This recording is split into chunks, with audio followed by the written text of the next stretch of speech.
Siri, play Big Buck Registry's Big Buck Deer Hunting Podcast. Okay, Big Buck Registry's Big Buck Deer Hunting Podcast coming up. Thank you. Big Buck Registry's Big Buck Podcast, episode number 74. The Carbon Molecule and Scent Control with Chris Beaber from Carbon Synergy.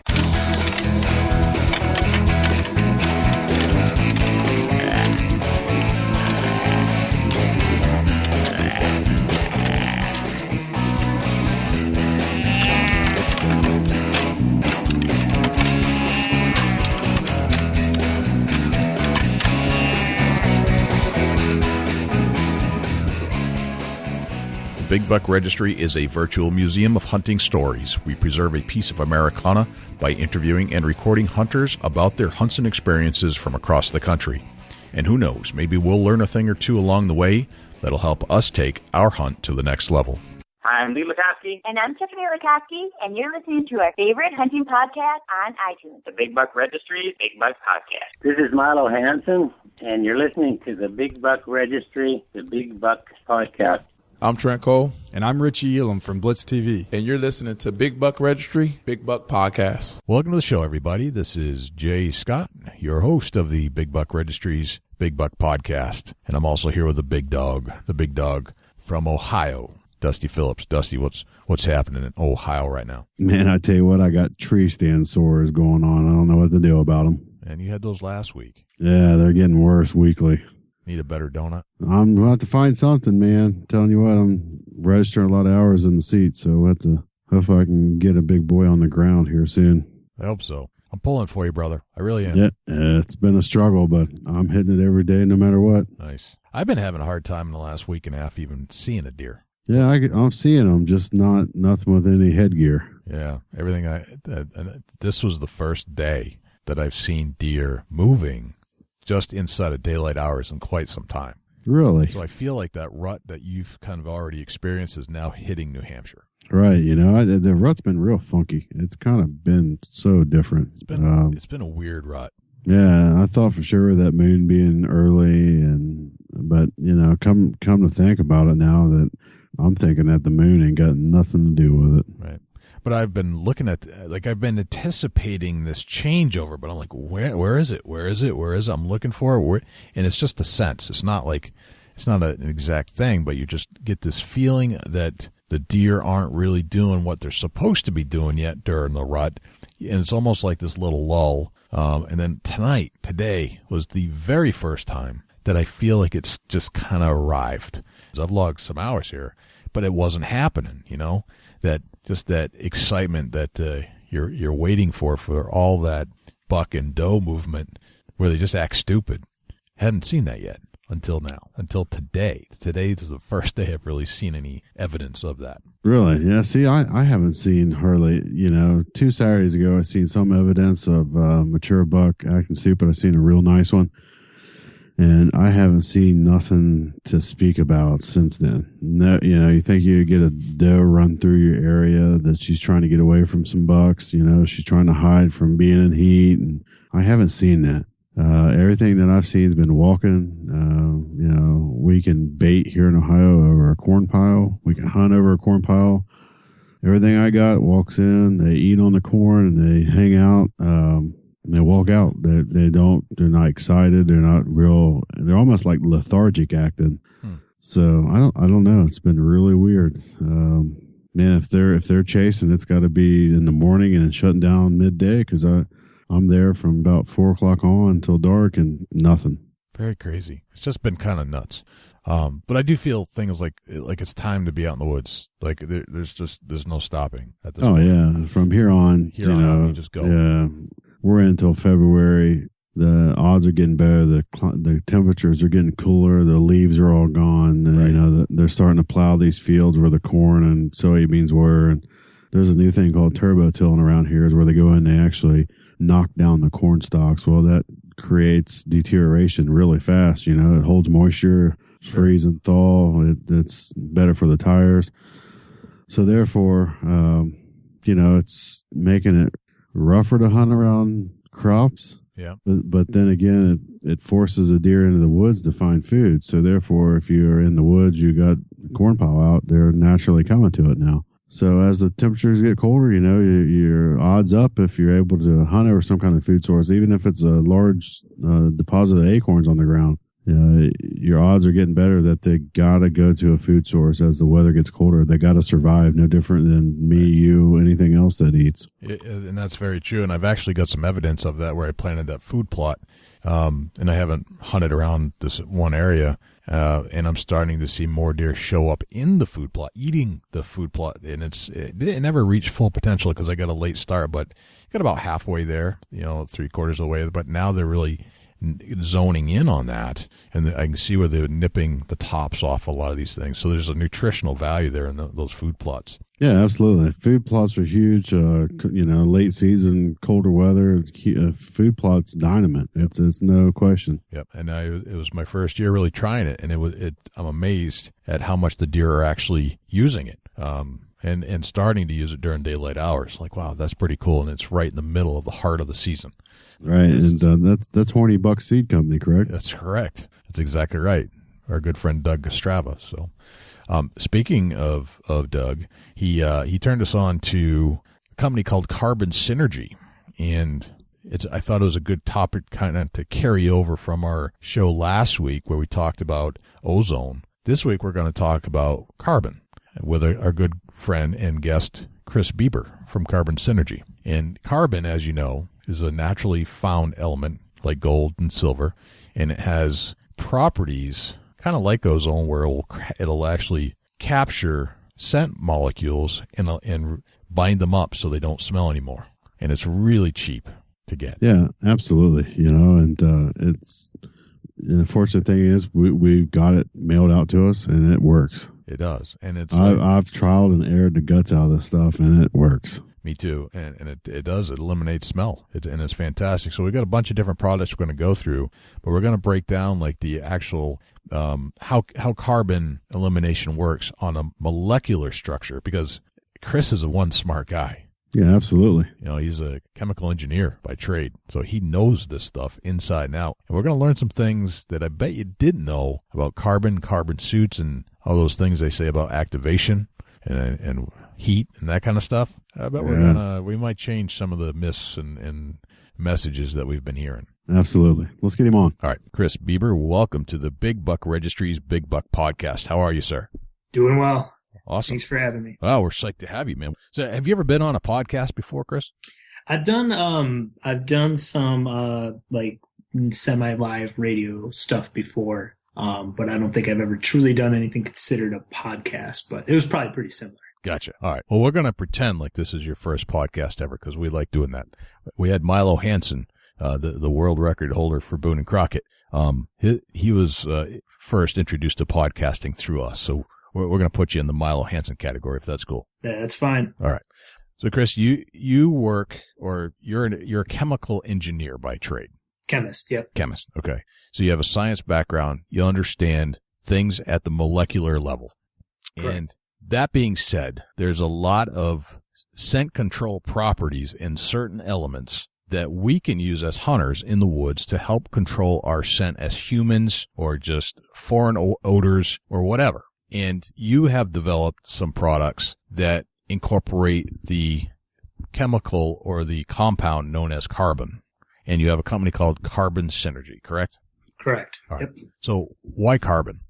Well, I mean, if we really try to look back at everything we use on a day-to-day basis, and sometimes it catches kind of a bad rap in the hunting industry. You'll get, guys that don't believe in it, or, hey, I don't buy anything with that in it because I haven't had success with it. And that might be the same guy going to his refrigerator and grabbing his Brita water pitcher because his city water tastes horrible. Back when I was younger, everything was smoking in the bars. All the bars would have a great big unit up at the top of the ceiling.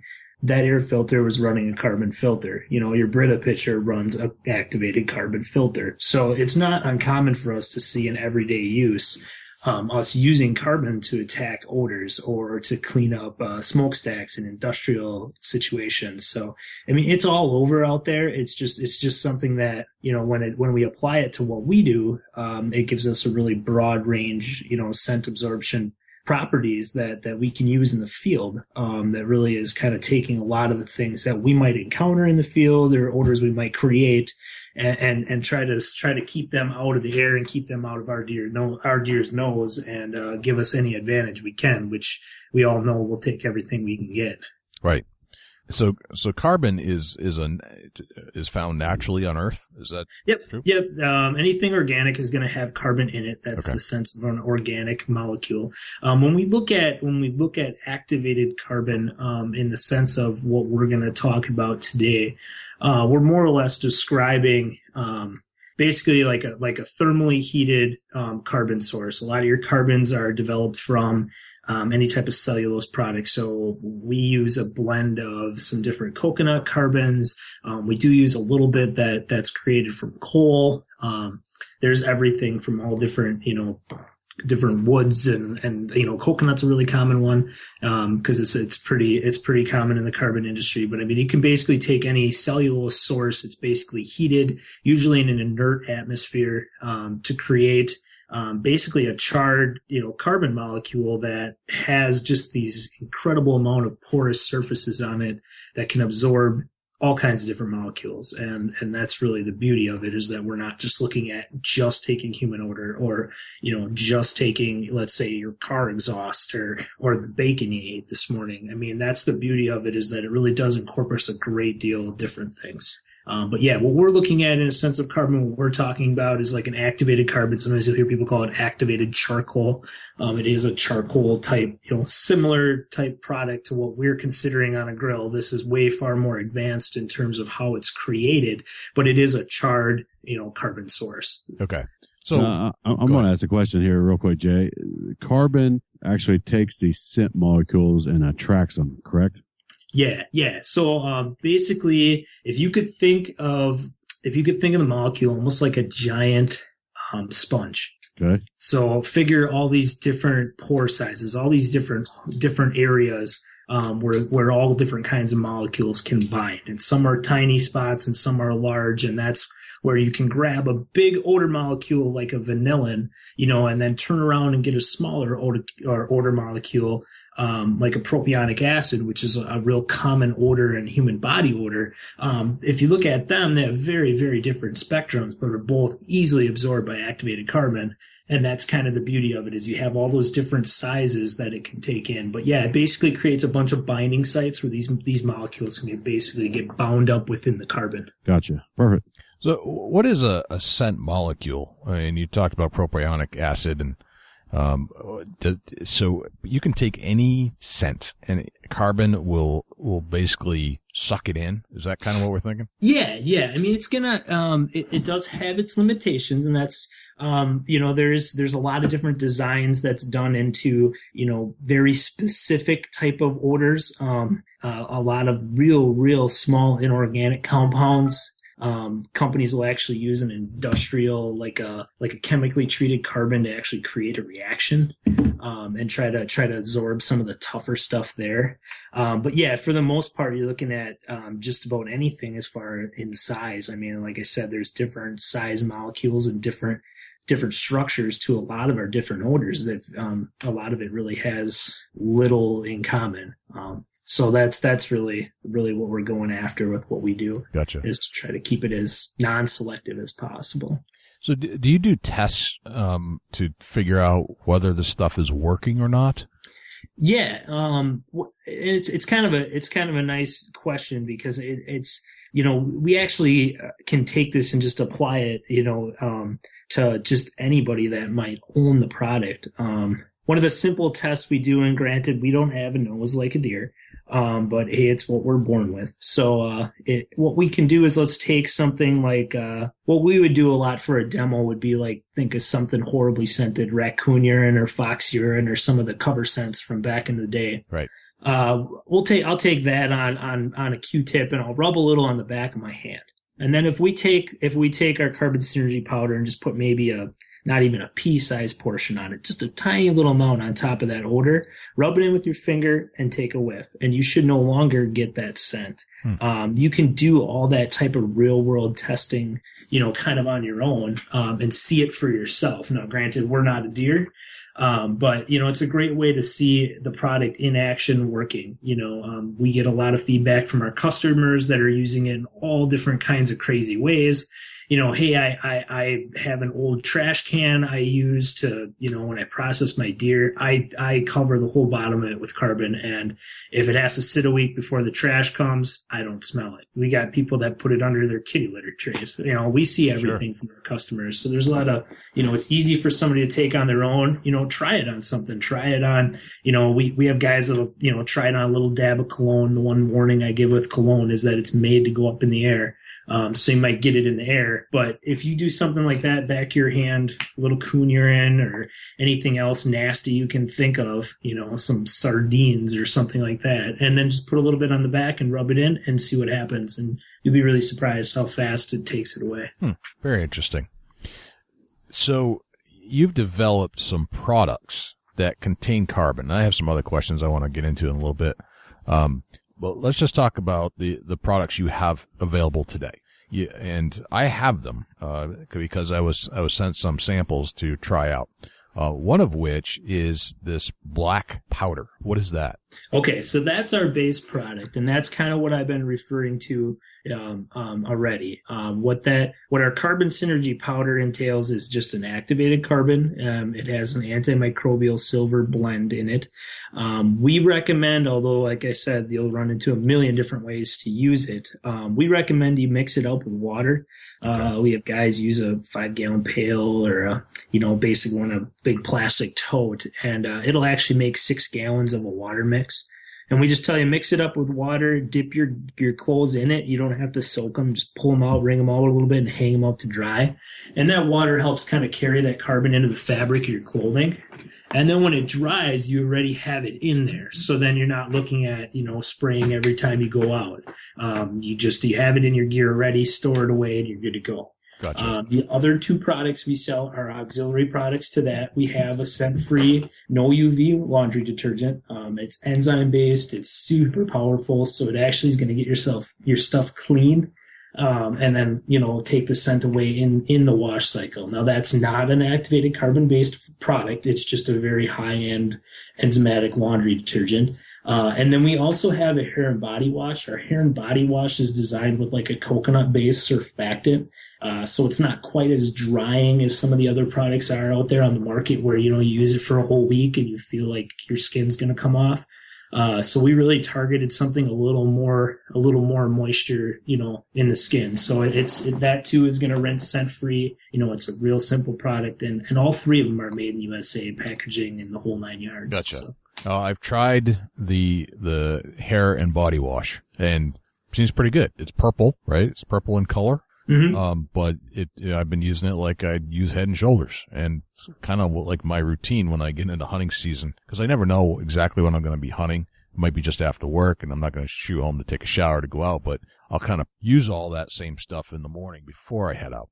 Yeah, and we get that from a lot of our customers that, come, maybe September 1st until the middle of January, they don't use anything but our scent-free hair and body wash, and they don't wash their clothing in anything but the scent-free soap until they get to, beyond the season. So, right. And like I said, it's nice because when you use it repetitively like that, you're not running into a lot of the drying issues that some of the other products did in the past. Gotcha. I mean, and the whole purpose of this show is so that we can illustrate verbally how these things work to reduce odor so that you can be more successful in the field, so that the big whitetail buck who has a nose from better than anything you've ever seen won't bust you as easily as they would if you didn't use these products, type thing. So that's the purpose. So now you mentioned that the black carbon is you can put it in water and you can soak your clothes and dry it after, and that's kind of like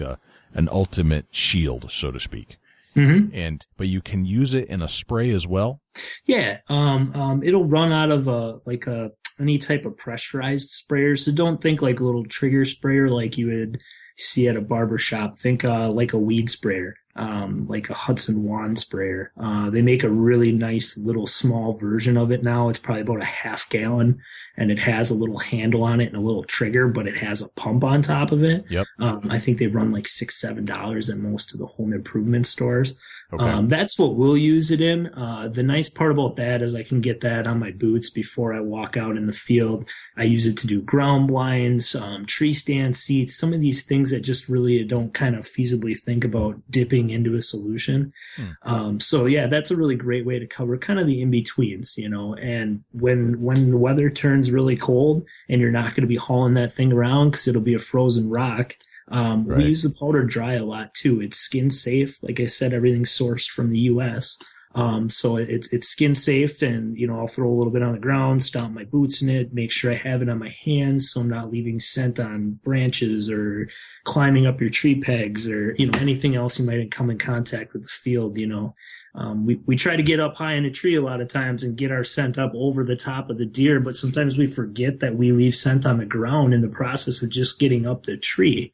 And that we might be leaving scent on the ground. So, yeah, it's super versatile, and that's really where we draw a lot of customers from, is just the, hey, I can use it for anything type situation. Now that's interesting because, and you're right, because a lot of these other sprays come liquid already. You can't get them out of the powder form. You can't get them in a powder form. So when it's freezing cold out and you leave your bottle in your truck and it's frozen solid, you're stuck. You have no way to cover your scent. So yeah, correct. Having it in a powder format is actually kind of cool because you can essentially, powder yourself up, so to speak, like you would, you know, I watched my wife do some powdering in the bathroom in the morning. You could kind of do this on your boots. You bet. Yeah. And I mean, your hands, I always make sure it's all over my hands before I go in the field. I always carry it in my pack, you know. I mean, you get those early season days even where you're walking out, and I always like to think that the inside of my hat brim is like a sweat stench magnet. So it's kind of nice if I'm crawling up in a tree and it's a little warmer in the early season, that if I am sweating, I could go quick and dust some of that powder on the inside of my hat brim, or, you know, I could get it on the sides of my neck or wherever I might think I'm generating a little bit more odor.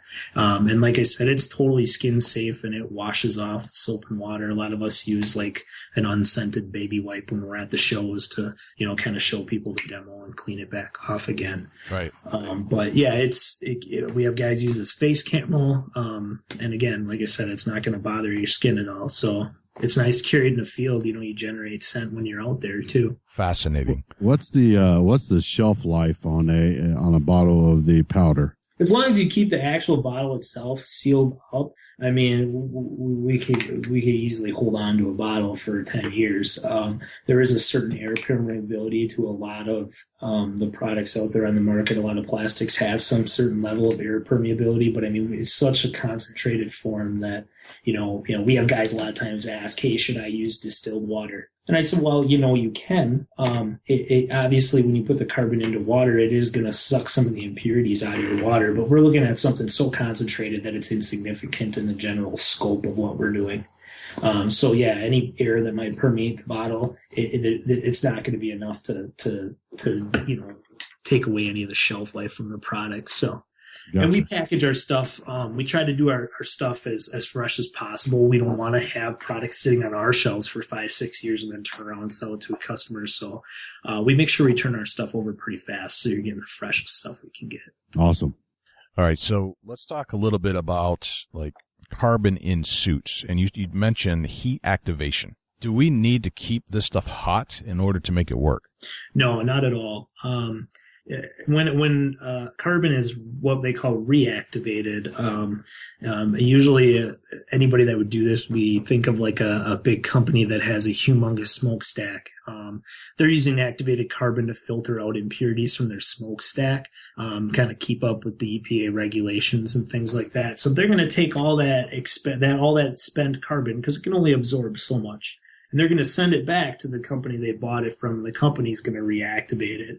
When you reactivate carbon without treating it with any type of chemical, I mean, we're looking at temperatures around 1,200 degrees Fahrenheit. needless to say, our dryers aren't doing that.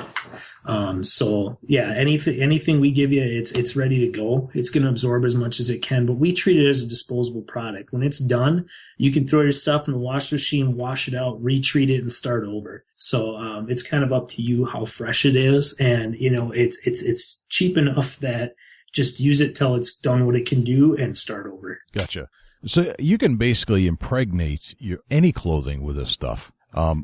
And it doesn't need to be reheat activated. It's already active. Yep. Do you know, how does this, like if you buy a carbon suit, for example, how do they build the carbon into the suit or the material? Is it in there? I don't. Yeah. If you were to open up a lot of them and look at the inside of them, you'll usually see like a grayish liner type fabric on the inside of most of the garments. That's actually the carbon layer. And that's permeated into the fabric at the time of manufacture. Gotcha. And that's really the carbon portion of it right there. I've always heard, and I think I even read it in one of the product manuals, that you're supposed to heat it in the dryer to keep it going. Is that true?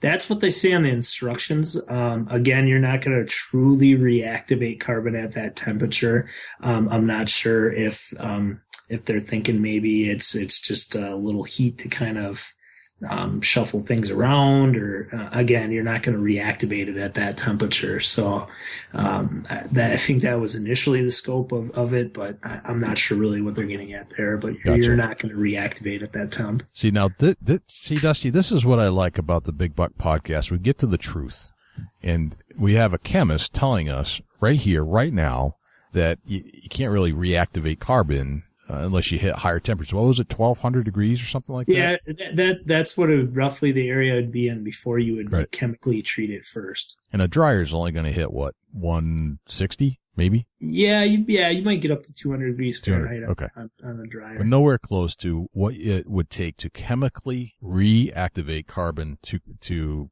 basically create a scent barrier again. Right. Gotcha. Yeah, you're not going to reactivate it, not when it's in a garment like that. I mean, you would torch the garment before you ever truly reactivated it. And I know they've changed some of the policies on that. Again, I don't keep super close up to date on what they're claiming now, but and we run into guys that like the camo and like the product. We even run into some people that really believe in it.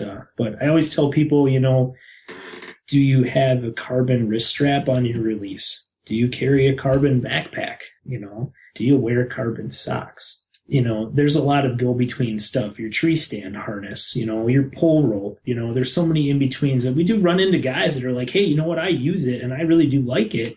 How can carbon synergy still work for me? And I always like to say, there's so many go-between things that we bring in the field that you could take care of, with this, even if you are believing in what you're getting out of your suit.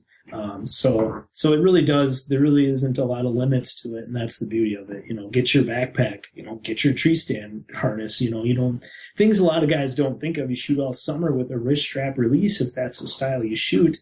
And it reeks and it's horrible because you're shooting at 90 degrees and you bring it out in the field with you and it's hanging right there on your arm the whole time you're out there. So there's a lot of things that we miss, that even if you are a big believer in the suits, that there's other things out there that you're not covering. That's a very good point. Go ahead, Dustin. Absolutely. In a dryer, it says the heat exhaust from a dryer is 165 to 175 Fahrenheit maximum. Yep. So, it's not reactivating that carbon. We're hearing it from a scientist. So. Right. So. Yeah. And you guys are welcome. I mean, there's a lot of good information out there too from some of the carbon companies that actually manufacture activated carbon that'll kind of give you the details on how they go about reactivating, because reactivating is a big part of their process in recycling the carbon that they sell. Gotcha. All right. That's awesome. All right. So. You brought up a good point, though. So let's talk about some of those other items that you can use the carbon powder into a water-soluble type situation. So what I'm saying is you take the carbon, you put it in water, it becomes either a soakable thing where if you want to soak it in that material, or a spray. what things should we be looking at? Because you've probably experimented with this while you're going into the field. What things do we tend to forget about spraying down that we should be spraying down that we can without really interrupting the mechanics of the item? What do you do? So what a lot of things, like I said, that we forget about are things like our wrist straps and stuff like that. If I can dip something, I will. And again, you don't have to soak it in the solution. It can just go in and out. It doesn't take much. But for things that, you don't want to have any sort of, carbon that might build up on it. Think like your bowl, like the handle of your bowl. What a lot of times I'll do is I'll just dip, an old rag or something in the solution and wring it out real well. So it's almost like a damp washcloth, and I'll just gently wipe down some of things like that. Maybe the non-electrical parts of the outside of your camera, or, I'll just get the outside of my bowl a little bit. I don't want to get anything into anything electrical that might cause problems, but, or a lot of times I'll just store that stuff right in with my hunting clothes. My camera and camera bag just live in the tote with my hunting clothes, so that all the carbon that's in there and in the clothing and everything kind of hopefully gets a little bit of any of the odor that's on the outside of it now. But yeah, we do tell you, be a little careful, especially with the dry powder, getting it in any type of electronic thing where you might run into issues, just like, getting it dirty. Gotcha. But yeah, think about your bowl. A lot of guys don't think about the outside of their boots, the soles of your boots. I know where I am in northern Wisconsin, where I hunt, is a lot of real heavy swampland. And a lot of times I have to go in on the same trail that the deer do. It's really the only path through the forest. And I'll have deer come right back up the same trail I walked up, just 20 minutes later.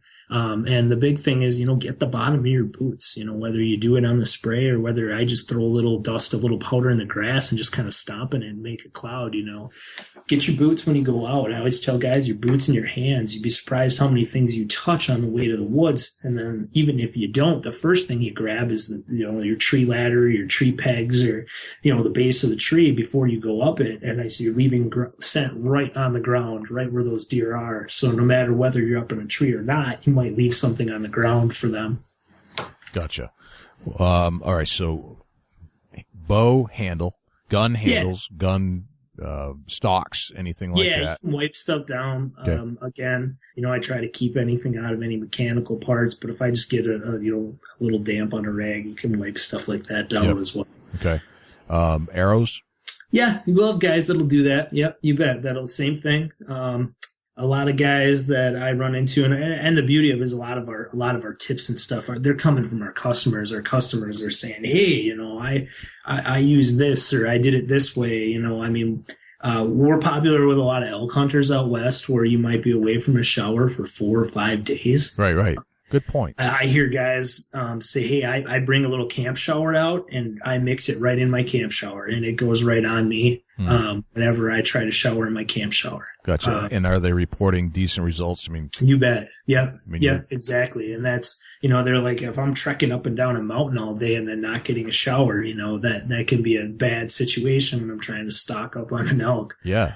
So, we got guys that do that. We got guys that'll take, I know a couple of us will take and we'll dry out some like non-scented baby wipes, get them a little wet in the solution, tuck them away in a Ziploc bag. Okay. When you're out in the field and it's warm in the early season, it's kind of a nice, cool thing to wipe down with. Maybe you brought something in the field. You just bought a new bow hanger and you just threw it in your pack and you bring it out there. It smells like rubber on the end and it smells like processed, powder coated paint or whatever on the outside. And you can just quick wipe it down and screw it in the tree, and take care of stuff that you brought afield.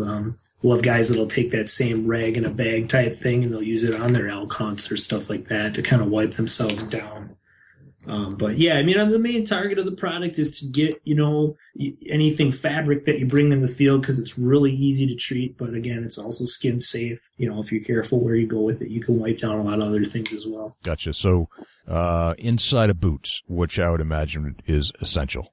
Yeah. What I'll actually do when I make up the water mix sometimes is I'll actually, just swish it around in my boots, and then, I have an old boot dryer I put them on, or, if you just want to set them out to air dry, anywhere that you do generate a lot of sweat, like your feet, you could have a little bit of the carbon residue on your feet after you've been hunting in your boots all day long and sweating really hard if you do get a lot of it in there.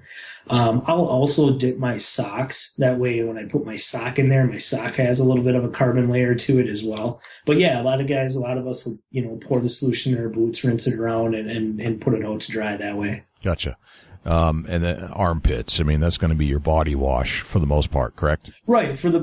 Right. Yep. And a lot, again, you have your layers, and that's what's really nice. You got, maybe an old t-shirt or old camo t-shirt that you dipped, that might go on your body first. Then you have a thermal shirt you're putting over the top of it, that's dipped, and then you get all the way up to your jacket, which is dipped. And I mean, you're talking about multiple levels of carbon protection before you get to your skin, before you get to, any type of body odor coming off. Gotcha. Now, and this is a little far-fetched, you don't have a product for this yet, but could you chew like carbon gum? Could you eat carbon? I mean, we eat carbon daily anyway, right? I mean, carbon's found in any organic item. Right. And in this form, there is like if you talk to anybody that works on a rescue squad or anybody that spends any time in a hospital, there is a paste form of activated carbon they make for somebody that would ingest a toxin that they basically, get you to swallow to try to absorb the toxin in your stomach. Okay. We're with our product, we don't suggest you eat it. We're not buying anything food grade or anything along those lines. There are some other guidelines. We start talking about food. But yeah, it is eaten and ingested in a lot of emergency type situations. Interesting. That's fascinating. Yeah. I think I've seen some products in the past that maybe have used, like a carbon based lozenge, but I haven't seen them in a while, and I know some of the darker lozenges are actually like a chlorophyll type base. Yeah.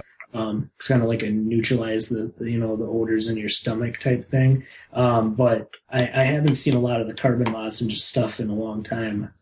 So, but yeah, in theory, it very well could work. So let's say you just put it in water and maybe even boiled it, right? Then cooled it down, kill any bacteria that's in there. Could you then use that as a mouthwash?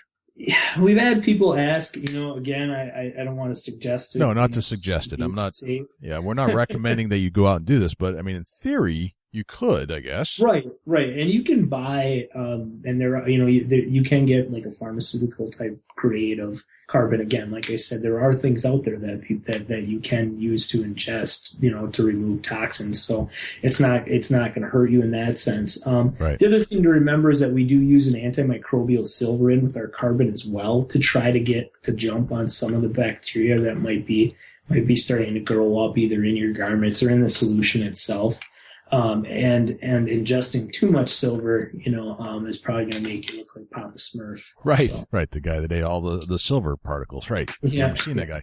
All right. So you actually put silver inside of your carbon-based product. Correct. Yep. Fascinating. Okay. So that was a question I have. Let's talk about different chemicals. I mean, carbon has been around for a while. It's been in carbon suits. Before carbon, it was like everything was like baking soda. Or powder. I can't remember which is which, but, so why not the baking powder now? And why go to carbon? So it has a little bit of a similar mechanism. Baking soda and baking powder are sodium carbonate and sodium bicarbonate. I'm not going to guess right now which is which because I'll get it wrong. But it is a similar type. It is a little bit of a similar type process, but the carbonate in there does kind of absorb a little bit of odor. When you're not looking at anywhere near the potency of like an activated carbon, we're talking about a granular product that was basically designed for absorption. The other issue that you run into with a lot of the baking soda based things is you might be looking at 2% in water maybe. Okay. You're looking at a pretty tiny amount in the the premixed solutions. So Even if you think about, using like an open box of baking soda in your refrigerator to try to absorb some of the odors in your fridge, it works. It only works to a certain extent, and carbon has some of the same limitations there as well. It's only going to absorb so much, and that's why we treat it as a disposable product. But as far as comparing it to baking soda, you're looking at a lot more potency, and you're looking at a lot less. It's a lot less selective. Gotcha. All right, so let's compare carbon to silver. Now you use silver in your stuff, so you're essentially taking the silver and the carbon together in your product. Right. What does silver do? What is it different? So the silver, and you'll start to see some things now, copper, and some similar things like that. Those metals are natural antimicrobial and antiviral agents. A lot of that goes back all the way to biblical times, where they were storing milk in silver jugs because it wasn't spoiling as quickly. There isn't a lot of real good sound science on why silver is an antimicrobial or antiviral.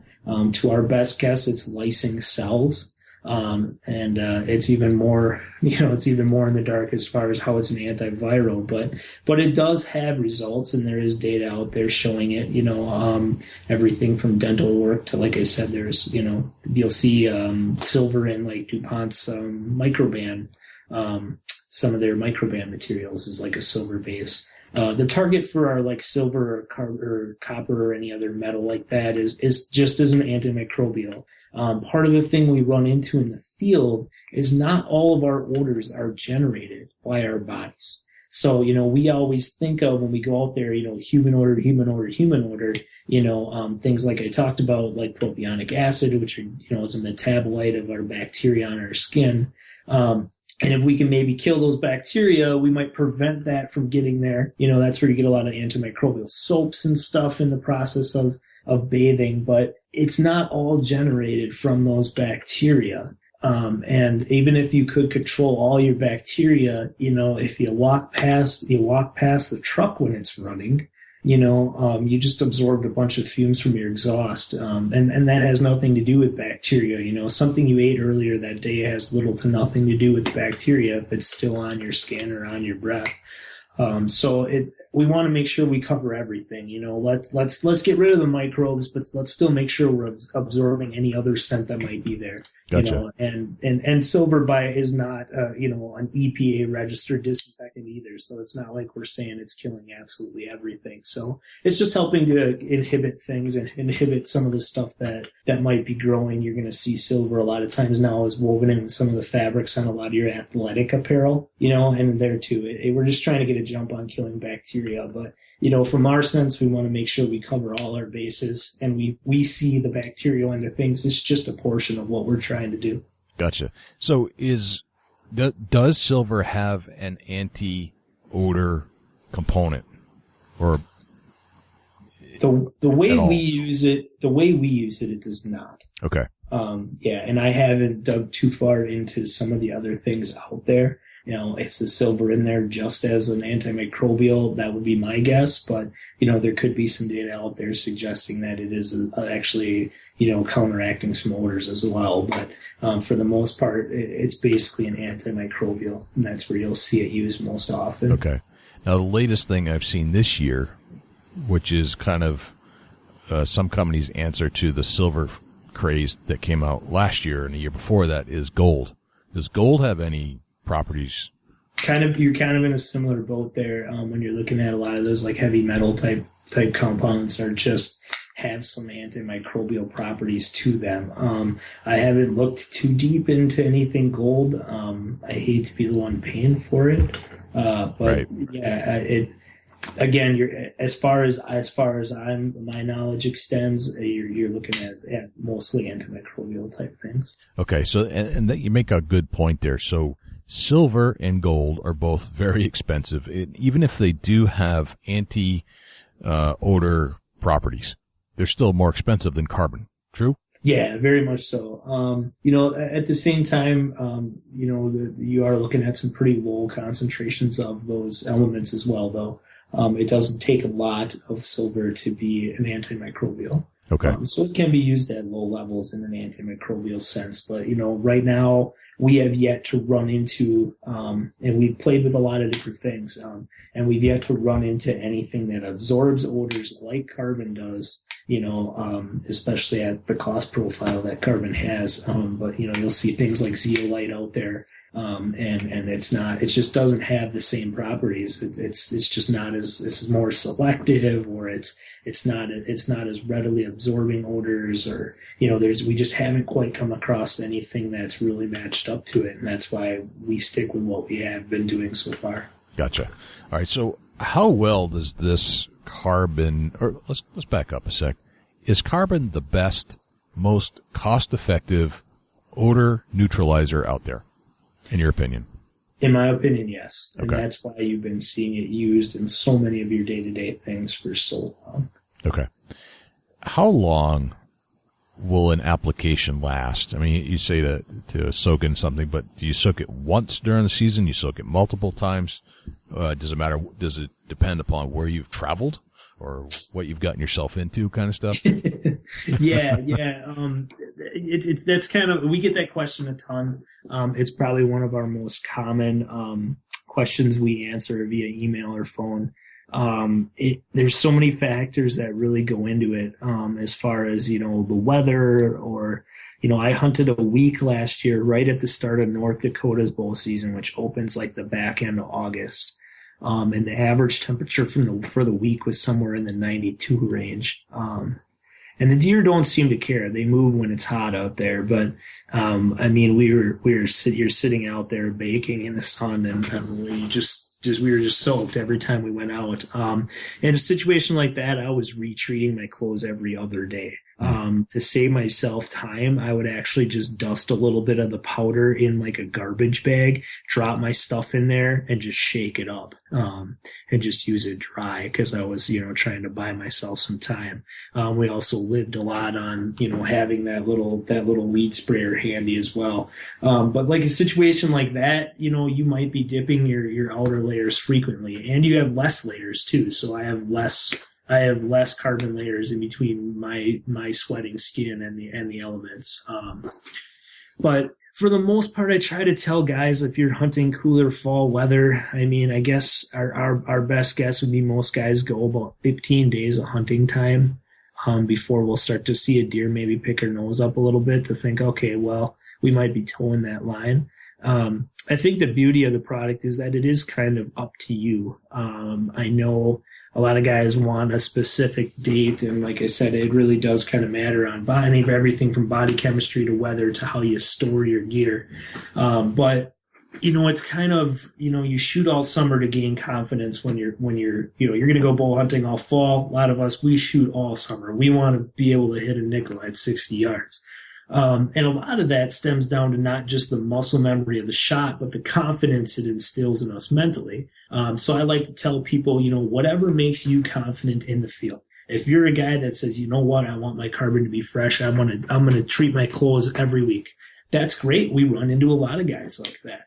We have some guys that are like, I just want to do more than I'm doing now. They might dip once at the beginning of the season. They might come back to just before the rut and do it again, and they're good for the year. Again, a lot of variables, but I always like to tell people it's kind of up to you, and that really is a nice part of the product, is that we're letting you decide how fresh it is. It's really a confidence thing for you. Gotcha. Very good point. Dusty, what else you got? What's some odors that a normal everyday hunter could run into that the carbon will not get rid of? There's not a lot of them out there.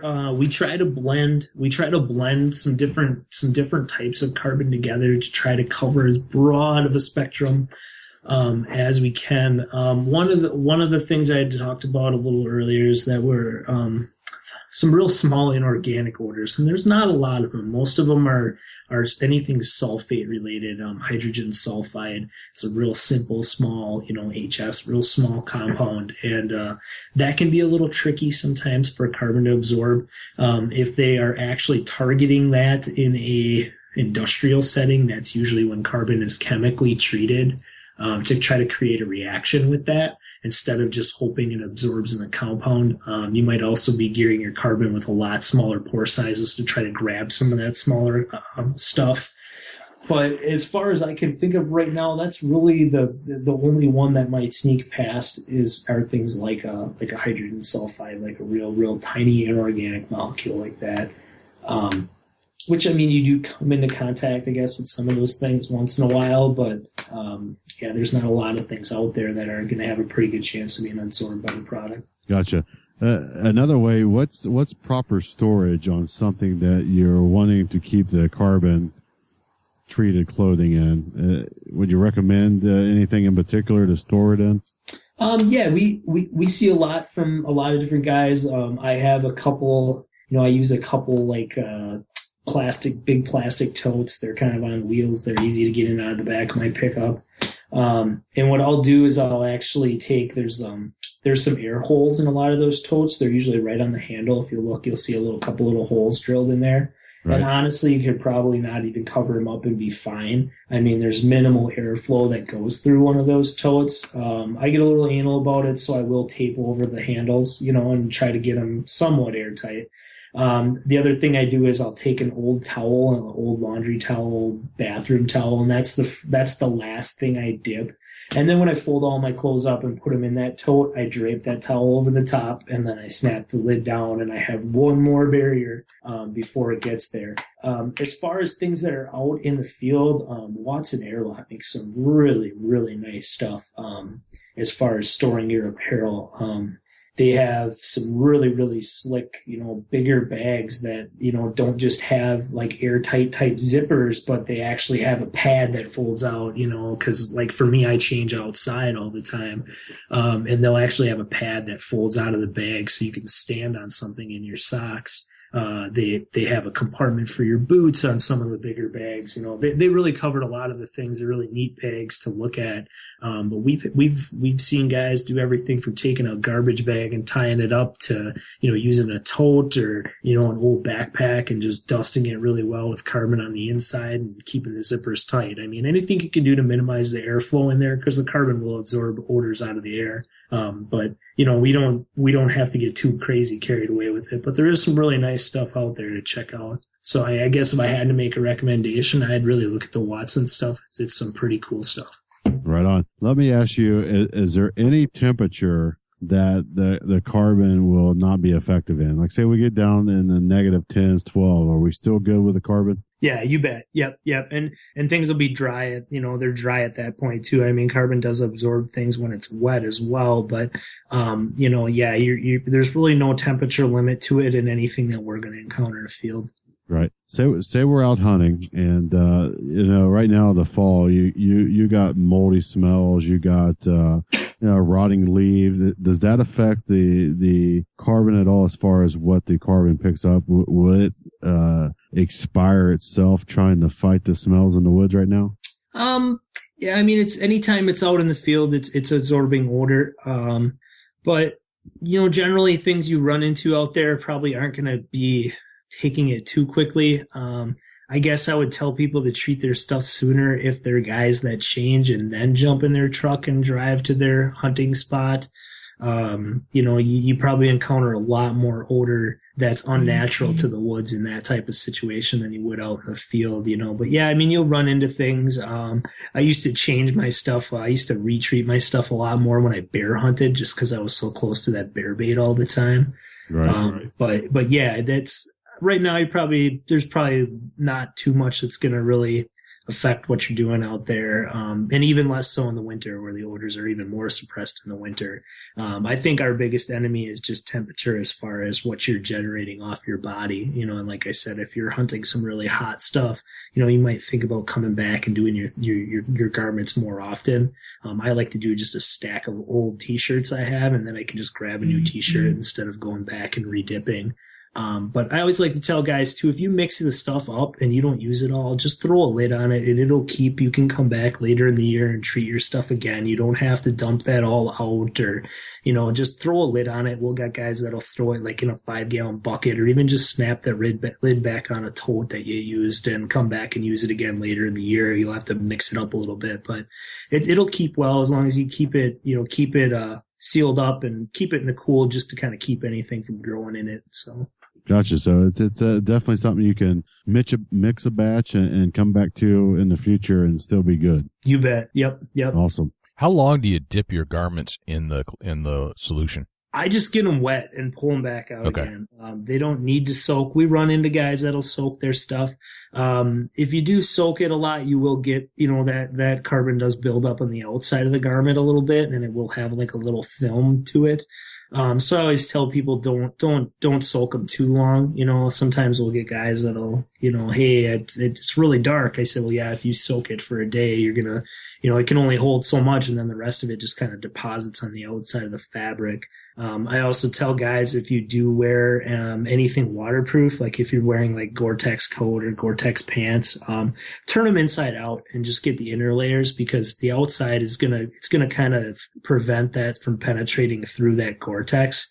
I also will do stuff like that with just the dry powder on the outside as well. Just kind of throw a little powder in my toe and shake it up if it's something waterproof, because it will kind of repel the water from dragging it through the fabric. But otherwise, get your inside layers or use a dry shake on it. Gotcha. Awesome. So what led you to develop this product in the first place? Well, we had been working in some similar stuff in the industry before. And we had some ideas, with the silver and just to kind of take it to the next level, and so we ended up, starting up on our own and doing it on our own. But yeah, I mean, the basis for it really just came from all the success we had. And using we were with a similar product previous to this, and they didn't kind of want to continue going anywhere. So we broke off and did our own thing and let them kind of die off. And, we've had so much success. We get so much success from our customers, we get emails every day about guys that are like, I just killed a deer 20 yards downwind of me and I can't believe it just happened, so we really get a lot of good feedback. We have a lot of cool experiences ourselves, really, really up close encounters with deer or bears or any of the other things we hunt here. But, like I said, it's mostly based on success. We're running into great results. Did you end up, and I can just, picture you being in a lab. Were you in the lab trying to develop the consistency of the product, how to get it to be water soluble, all that kind of stuff? Did you spend time in the lab trying to figure this out? Not too much. Okay. And I mean, to kind of clarify it, I mean, it is kind of just going to be a mixture with the water. We're going to just keep it, you're just going to kind of keep it mixed as you do it. It will eventually settle out. Because it's not going to be truly soluble in the water. Okay. We worked with a lot of different things as far as we worked with some different components. As we all know, carbon's black. So we have worked a little bit at, hey, do we want to try, zeolite or something, something not dark. But really at the end of the day, we're fueled by the success we've had, and we've kind of stuck with that route. We've done a lot on granular size and, how fine do we want the powder to be? Basically the smaller the granule, the more surface area we can cover in a bottle, so we've looked at a lot of that. We've worked with our suppliers to kind of talk about what type of carbon we should be sourcing, what's going to cover our needs. But yeah, I mean, we've done a little bit of work in it.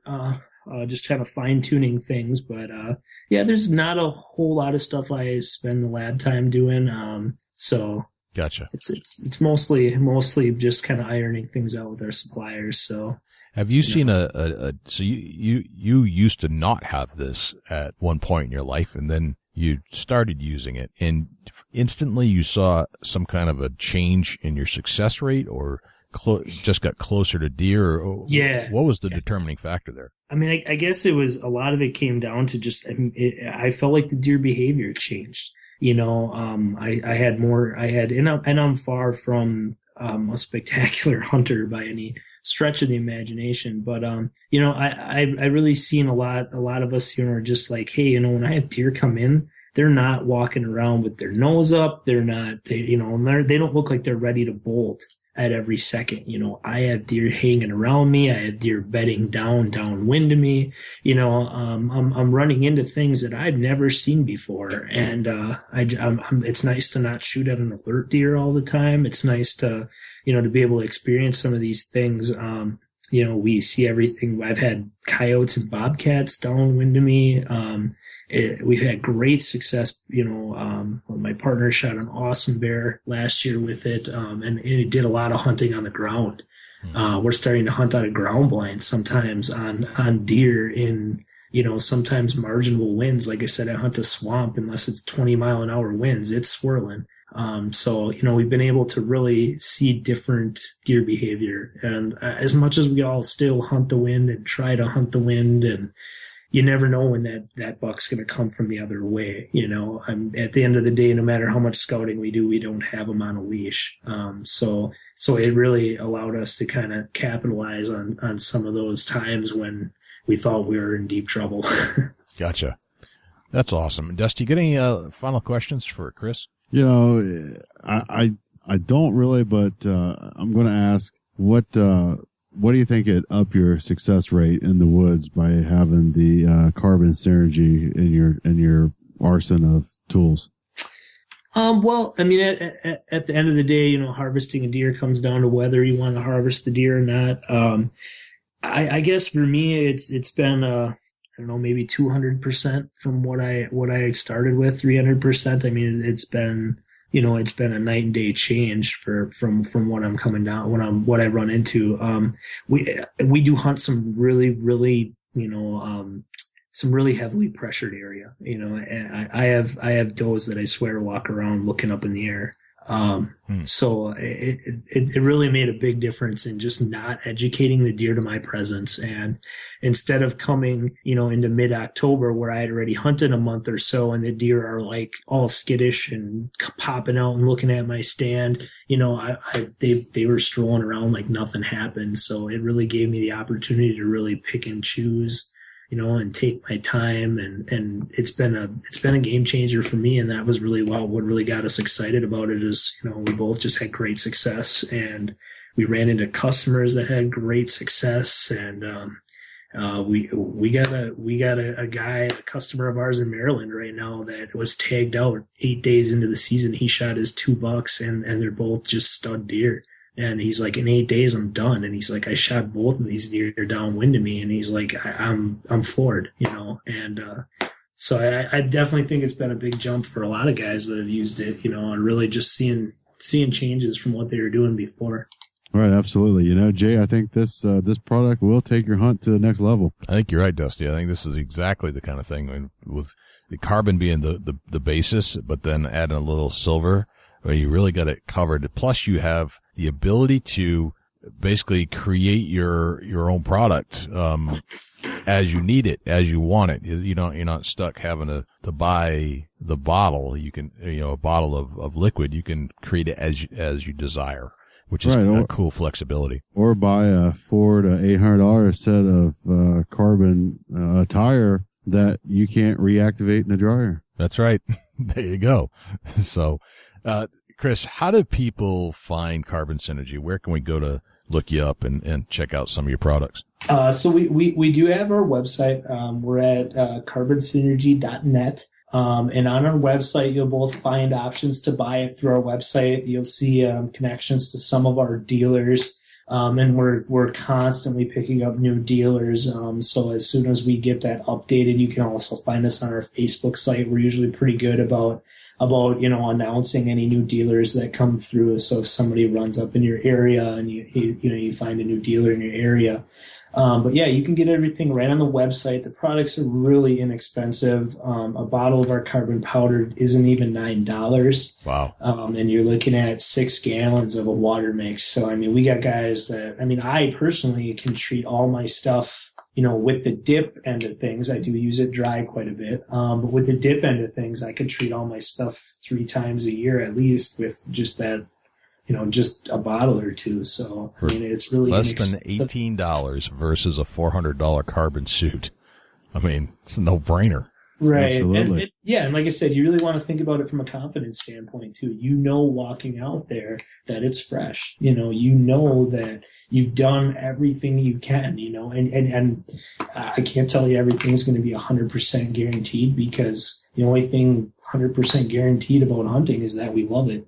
Right. There's really no guarantees out there, but doing your due diligence with the stuff and really taking, it really helps seal up some of those holes we might have had in our hunting process. And it's really inexpensive. All 3 products are 100% made in the USA. We even make sure we source our bottles and our caps and our labels and everything from the US. So we really are committed to keeping it that way. There's no doubt I could get it cheaper from China, but that's just not how we work. Gotcha.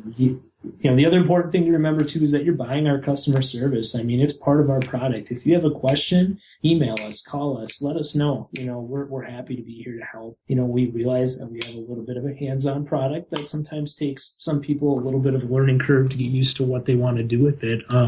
But we always encourage people to ask. We're here to help. And it should be part of what you pay for when you buy something.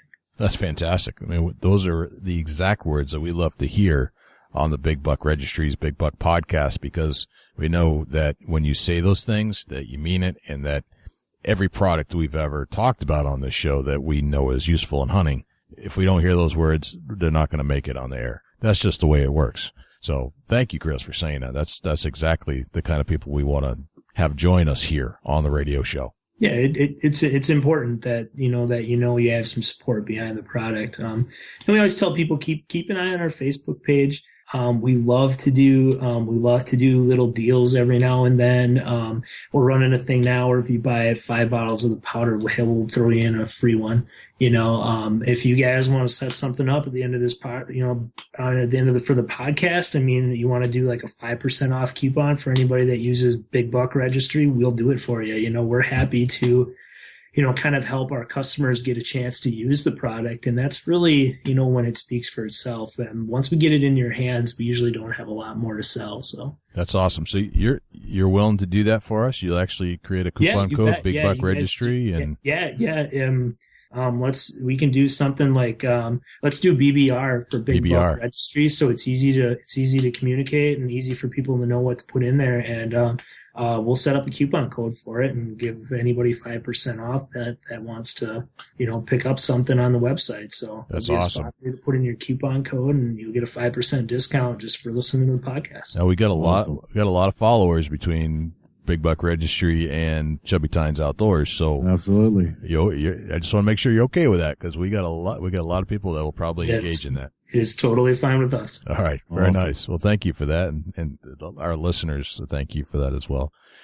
Chris, this has been awesome. Thank you so much for taking an hour out of your evening with your family to spend with us and just give us an insight as to how this whole thing works, and right down to the molecule itself. I think that was super important to understand how all that kind of flies, and then make it practical. How do you actually use it on a pair of, $5 camo clothing you bought at the discount store? You can make that work. So you don't need a ton of money to make this stuff happen. Exactly. I've shot deer in blue jeans. Yeah. It's awesome that, that there's hunters out there, and, there's been times that I couldn't afford the higher dollar carbon suits, and I still today don't buy them. But this is a way that somebody can afford to go out and use the carbon with the carbon synergy product and be scent free and enjoy themselves and have an $800 suit on. Yeah. So it's affordable to begin with, but now you got the BBR coupon code, so that's going to make it even cheaper. And absolutely. Basically, you don't need much money to make yourself your own carbon suit, essentially. Absolutely. That's awesome. That's awesome. That's the real deal right there. Don't forget about the kids, you bring a youth out in the field. I mean, what are you putting him in? Right. We have great success with our youth hunters as well. That's awesome. And let's face it, kids get a little dirty and they forget to wash their hands, so it's probably useful to make sure they're sprayed down with some carbon synergy. Yeah, exactly. Yeah, awesome. Chris, this has been awesome. Thanks again. This has been fantastic.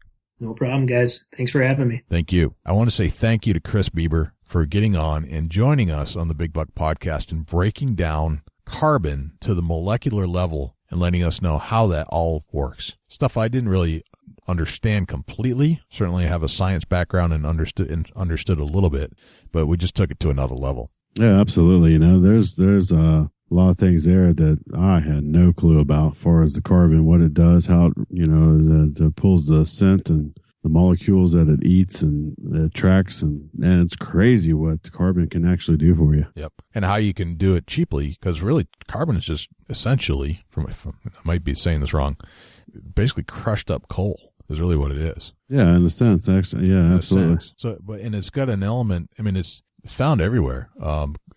Carbon's in us. And but if you can get into that form where you can use it and spray it, now it has this barrier type quality. You can create your own carbon suits for pennies on the dollar. Yeah, it's craziness. So you can go buy your $300 carbon suit, or you can just go make one for the price of a bottle of Carbon Synergy. Absolutely. Basically. So no brainer. Yeah. And I think, didn't Griff say he uses this stuff too? Yeah, I think so. Somebody's told us that they were using it, and it's either Griff or somebody. I can't quite recall, Jay. Somebody in our circle. I want to say it was Griff. And he said he's used it religiously, and he said, yeah, he's had good success. And I've been using it recently, giving it a shot, trying it out, doing some trial and error stuff.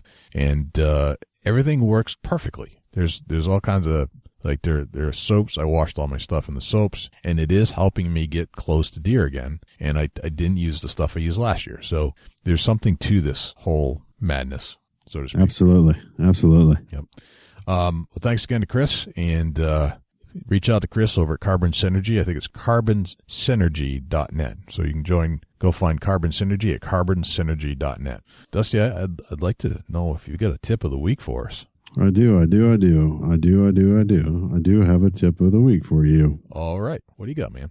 You know, it's coming into late season, and if you got you're having trouble seeing bucks, you got a big area that you're hunting, move your trail cameras. Take them to different areas on the piece of land that you can hunt. Find where these deer are bedding up, or they're feeding in a different location than they did in the late fall. Now's the time that they're going to change their patterns. And, you know, if you had a buck in the area, he's still in the area unless he's been killed. No doubt about it. He hasn't gone anywhere. He may venture out, find a hot doe, and that could get him killed. But he will be back if he's still alive. You just got to figure out where he's going to be. That's my tip of the week. I like that one. That's very good. Great tip of the week, Dusty. That's awesome. Very nice. Well, I think this has been a good show. It's been most informational, and we kind of get a little scientific nerdy on ourselves sometimes, but I think it's important for everybody to understand, and for you to understand that how this stuff works, the stuff that you're buying, the truth behind the stuff you're buying, I guess, is what I'm trying to get at. That's what I like to uncover here. Yeah, and the knowledge, you know, what it does for you, how it can help you, and, you know, you never know. It just may take your hunt to the next level. That's what we're here for. Yeah, you know, there's always room for improvement on all of our techniques. So if we can add one more piece to the puzzle for you, hopefully you score a big buck. That's what we're trying to do. Jay, how can the people reach out to you at the Big Buck Registry? Ooh, you want to go first? Do you want me to go first? Oh, you can go first this week. All right. It's bigbuckregistry.com. That's our website. You can reach us at 724-613-2825 for show feedback. You can reach us on Facebook at facebook.com/Big Buck Registry. Twitter is twitter.com/Big Buck Registry. YouTube is youtube.com/Big Buck Registry. See, there's a common theme here. If you'd like to share a picture of a big deer that you shot, it's getting... You're not going to believe this. We got well over 300 pictures that have to go on the Facebook page. I'm just getting slammed with pictures. So I'm actually ramping up the production line and doing, instead of one every 2 hours, I'm going to have to start doing one an hour, probably for a couple 24-hour stints just to get caught up. That's awesome, though. Yep. So if you'd like to submit a buck, it's bigbuckregistry.com/mybuck. All the instructions are right there. Follow them to a T. Because of all the popularity we're experiencing with this particular aspect of our Facebook page, you're going to have to get in line, and you're going to have to get it in early. And please be patient. We're trying to get them up as fast as possible. And if you'd like to do a share for share, if you get an outdoor adventure, and you'd like to get some coverage on our site, it's www.bigbuckregistry.com/S4S. And please, I would invite you to come join us over at Stitcher, which is www.bigbuckregistry.com/Stitcher. And lastly, on iTunes. I'd invite you to come and just listen to our entire catalog of all of our podcasts dating back to 2 years ago or so, and 70 plus shows, all hopefully very informative of a particular subject matter in deer hunting. Hopefully you'll learn something there. Subscribe to the podcast, totally free. You get an update whenever that new show comes out, and you can just, hey, there's a new show. I'll go click on it, and voila, there's the new show. And give us a 5-star review if you could, if you like the show. Where can we find you, Dusty? Facebook.com/Chubby Tines Outdoors. You can also find me at Dusty Hunt Neck, and our new thing is Antler Life. Antler Life. I like that. Yeah, it's going to be interesting. See where that leads to. The Antler Life. Big buck, everywhere a big buck. Everywhere a big buck. Oh, man, this has been awesome. Thanks again for joining me for another episode, Dusty. It's always fun to talk to you, and I learned so much. Oh, absolutely, man. We're going to keep doing it and doing it and doing it and doing it for a long time. Absolutely. Well, I'm Jay Scott. And I'm Dusty Phillips. This is the Big Buck Registry's Big Buck Podcast. See you next week. Can't wait.